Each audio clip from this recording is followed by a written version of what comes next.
9 jovens experientes entram em uma montanha gelada e nunca mais voltam. Quando são encontrados, algo não faz sentido.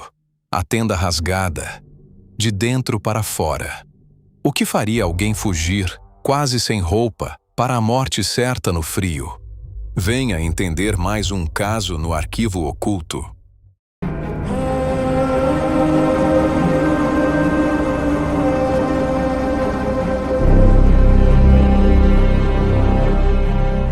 Seja bem-vindo ao Arquivo Oculto.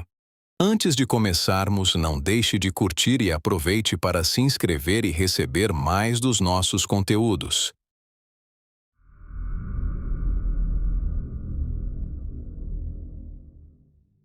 Existe um lugar nos Montes Urais, na Rússia, onde o vento não para de uivar.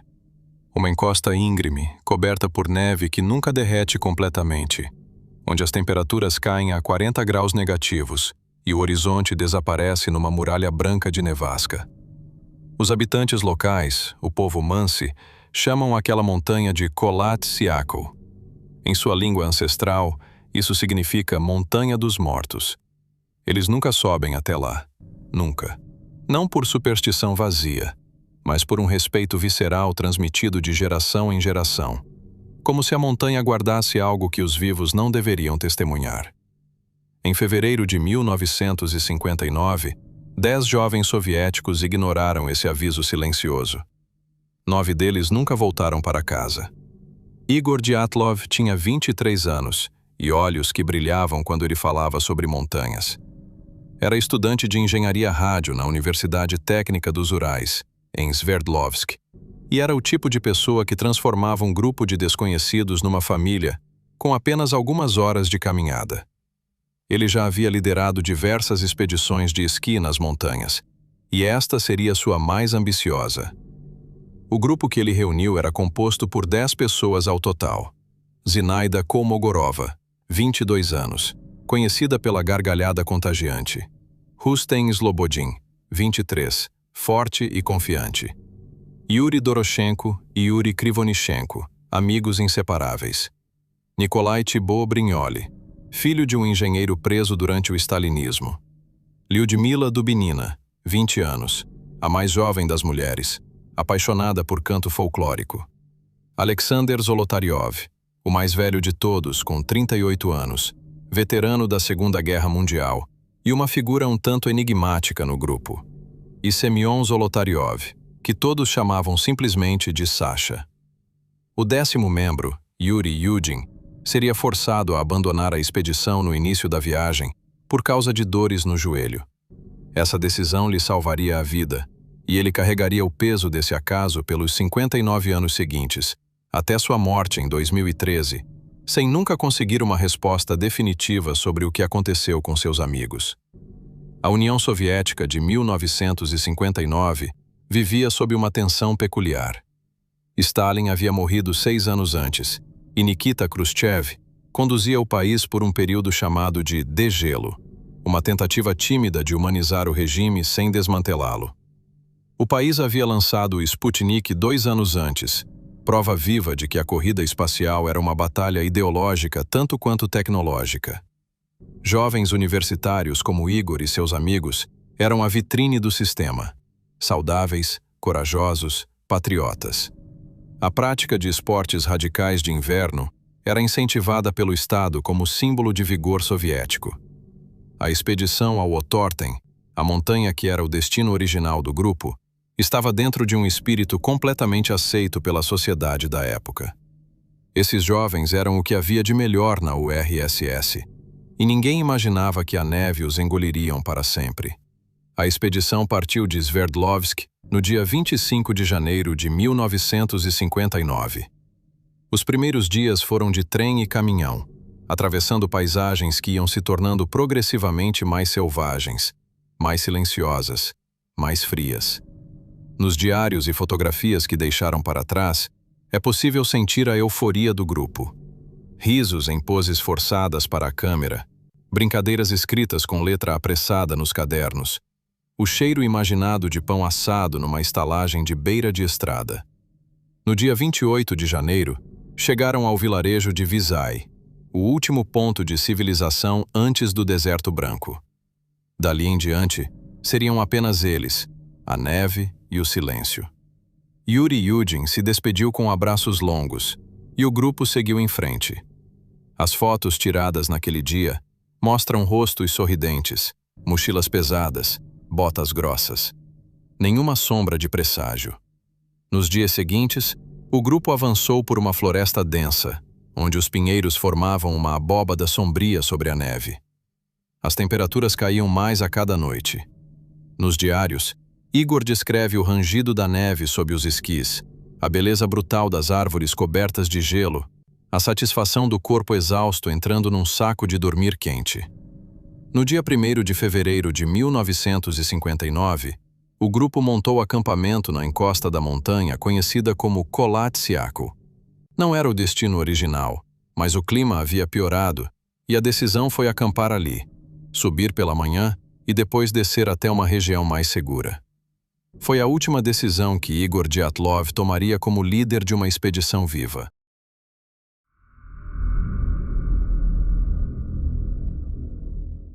Quando a expedição não deu sinais de vida na data prevista de retorno, no dia 12 de fevereiro, as famílias começaram a pressionar as autoridades. Uma equipe de busca foi enviada. No dia 26 de fevereiro, um estudante chamado Boris Slobtsov descobriu a barraca rasgada na encosta da montanha. O que ele encontrou dentro e ao redor definiria um dos maiores mistérios do século XX.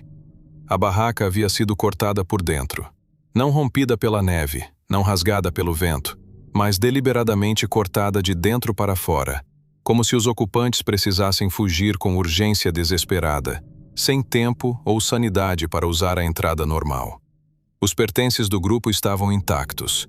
Roupas, comida, equipamentos, botas. Todos haviam saído na neve, de noite, em temperaturas letais, sem se vestir adequadamente. Alguns estavam descalços. Os corpos foram encontrados ao longo de semanas seguintes, num raio de 1,5 km da barraca. Igor Dyatlov e Zinaida Kolmogorova foram achados numa postura que sugeria que estavam tentando voltar para a barraca quando morreram de hipotermia. Seus corpos congelados na encosta, braços estendidos na direção do acampamento, como se rastejassem. Rustem Slobodin foi encontrado entre eles, com uma fratura no crânio que, segundo o laudo, não teria sido suficiente para matá-lo imediatamente. Os outros 4 foram encontrados meses depois, soterrados sob 4 metros de neve numa ravina. E foi o que encontraram nesses 4 corpos que transformou o mistério em pesadelo. Lyudmila Dubinina havia perdido a língua. Não havia sinal dela, nem dentro da boca, nem ao redor do corpo. Os olhos de 2 dos membros também haviam desaparecido. Nikolai Thibaut Brignoles tinha o crânio esmagado. As costelas de Dubinina e de Zolotaryov estavam quebradas de dentro para fora. O tipo de fratura que médicos legistas compararam ao trauma de um acidente de carro ou de uma explosão. Uma força brutal aplicada sem deixar marcas externas na pele. O laudo oficial concluiu que as mortes foram causadas por uma força desconhecida e irresistível. Essa frase, fria e burocrática, seria repetida por décadas como se explicasse algo. Não explicava nada. Havia mais anomalias, níveis elevados de radioatividade, quando testadas semanas depois. Nas fotos reveladas das câmeras encontradas no acampamento, algumas imagens finais eram inexplicáveis. Manchas de luz laranja no céu noturno, formas que não correspondiam a estrelas nem a flares conhecidos. Moradores da região e outros grupos de expedicionários relataram ter visto esferas luminosas no céu durante aquela mesma noite sobre os Urais. O caso foi classificado como secreto pelas autoridades soviéticas e os arquivos selados por décadas.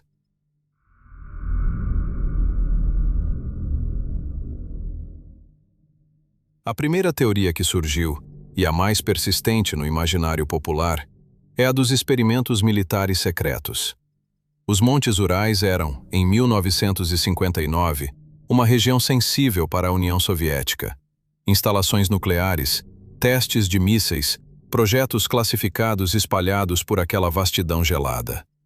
Defensores dessa teoria apontam para a radioatividade nas roupas, para as esferas luminosas no céu e para o fato de que o governo soviético fechou a área para expedições por 3 anos após o incidente. O problema é que nenhum documento desclassificado até hoje confirma qualquer operação militar específica naquela noite e naquele local. E a radioatividade encontrada nas roupas pode ter uma explicação mundana. Krivonichenko trabalhava numa instalação nuclear e pode ter contaminado seus pertences por contato profissional cotidiano. A segunda teoria envolve o fenômeno chamado de avalanche de placa, um tipo específico de avalanche em que uma camada compacta de neve desliza sobre uma camada mais fria e granular. Pesquisadores da Universidade de Lausanne, na Suíça, publicaram em 2021 uma simulação detalhada mostrando que uma avalanche desse tipo, mesmo pequena, poderia ter causado as fraturas brutais nos corpos encontrados na ravina, pois o peso da neve comprimida contra corpos presos num ângulo específico gera uma pressão assombrosa. Mas os críticos dessa teoria levantam questões difíceis. Por que nenhum sinal de avalanche foi encontrado na encosta? Por que os corpos mais próximos da barraca morreram de hipotermia sem marcas de trauma, se a ameaça era uma avalanche? A terceira teoria é a do infrassom, um fenômeno acústico em que determinadas configurações de vento em montanhas produzem ondas sonoras abaixo do limiar da audição humana, inaudíveis, mas fisicamente perturbadoras. Estudos mostram que o infrassom pode causar pânico agudo, desorientação severa, sensação de presença sobrenatural e até alucinações. Se o vento naquela noite produziu infrassom na encosta certa, o grupo pode ter entrado em pânico coletivo irracional, saído da barraca sem pensar e morrido de hipotermia antes de recuperar o juízo. É uma teoria elegante, mas impossível de provar retroativamente. A quarta teoria é a dos Mansi, o povo indígena local. Há quem especule que membros da comunidade Mansi, protetores fervorosos de suas terras sagradas, pudessem ter atacado o grupo para proteger a Montanha Proibida. Mas investigações na época e depois não encontraram nenhuma evidência de presença humana externa ao grupo, nenhuma pegada adicional, nenhum testemunho. Os próprios Mansi foram interrogados e demonstraram cooperação e consternação genuína. Essa teoria, na ausência de qualquer evidência concreta, permanece apenas como especulação alimentada pelo desconforto com o inexplicável. O que torna o passo de Dyatlov verdadeiramente assustador não é nenhuma das teorias individualmente. É a combinação de anomalias que resistem a qualquer explicação única e satisfatória. A língua desaparecida, os ossos quebrados sem marcas na pele, a fuga noturna de uma barraca rasgada por dentro, os olhos ausentes, a radioatividade, as luzes no céu. Cada peça isolada pode ter uma explicação racional, mas todas juntas, naquela noite específica, naquela montanha específica, com aquelas pessoas específicas, a soma resiste à razão.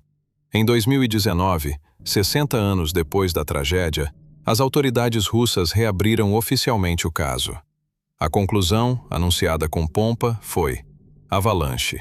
Uma explicação limpa, científica, satisfatória para quem precisa que o mundo tenha respostas definitivas.